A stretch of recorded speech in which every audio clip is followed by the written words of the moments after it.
నమస్తే welcome to Andhraprabha.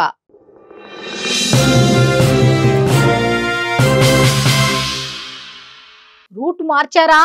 Party బలోపేతం. జనసేనాని స్పెషల్ ఫోకస్.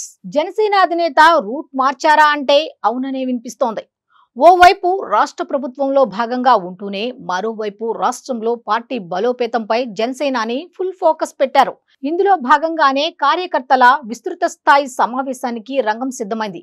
మరి ఈ సమావేశం ముఖ్య ఉద్దేశం ఏంటి, జనసేన భవిష్యత్ రాజకీయ వ్యూహం ఏంటి అనే వివరాలు ఈ వీడియోలో చూద్దాం. ఎన్నికలకు ముందు ఎన్నో అవమానాలను ఎదుర్కొన్న జనసేన పార్టీ ఫలితాల తరువాత రాష్ట్రంలో బలమైన రాజకీయ శక్తిగా ఎదుగుతోంది. ఈ క్రమంలోనే ఆ పార్టీ అధినేత AP deputy CM Pawan Kalyan వేగం పెంచుతున్నట్లు కనిపిస్తోంది. కూటమి ప్రభుత్వంలో భాగస్వామిగా ఉంటూనే మరోవైపు పార్టీ బలోపేతంపై ప్రత్యేక దృష్టి పెట్టారు.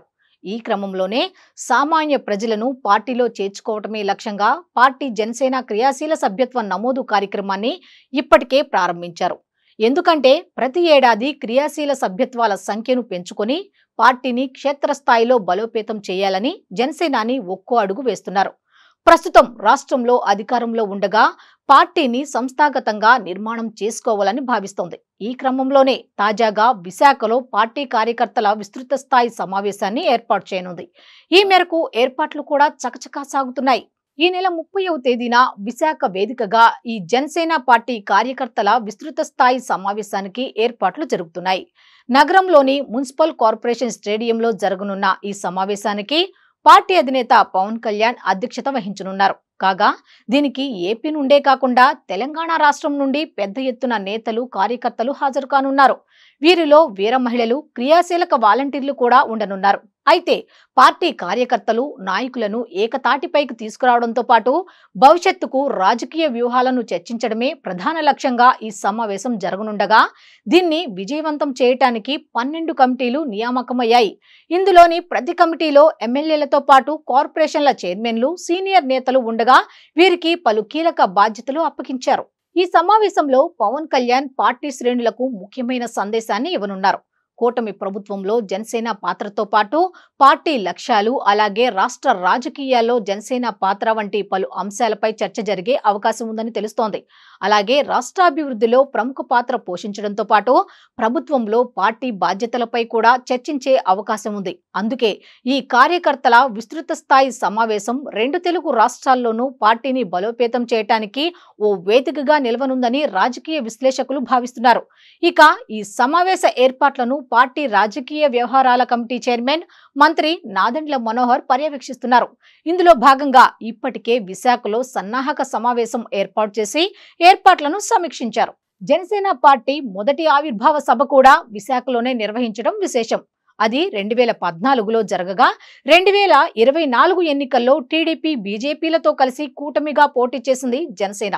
ఈ క్రమంలోనే 175 అసెంబ్లీ సీట్లలో 164 సీట్లను సాధించింది. ఇందులో జనసేన 21 అసెంబ్లీ సీట్లతో పాటు 2 లోక్సభ స్థానాలను 100% స్ట్రైక్ రేటుతో గెలుచుకుంది. అయితే తొలిసారిగా డిప్యూటీ సీఎంగా బాధ్యతలను స్వీకరించిన పవన్ కళ్యాణ్ అందులో వైఫల్యం చెందకూడదనే ఉద్దేశంతో క్యాడర్ కు దూరంగా ఉన్నారన్న టాక్ ఉంది. ఈ క్రమంలోనే కూటమి పార్టీల్లో తమకు ఏమాత్రం గౌరవం లేదని జనసేన క్యాడర్ వాపోతున్న పరిస్థితి కూడా ఉంది. ఒకవేళ ఇదే పరిస్థితి కొనసాగుతూ పోతే పార్టీ తీవ్రంగా నష్టపోయే అవకాశాలు ఉన్నాయి.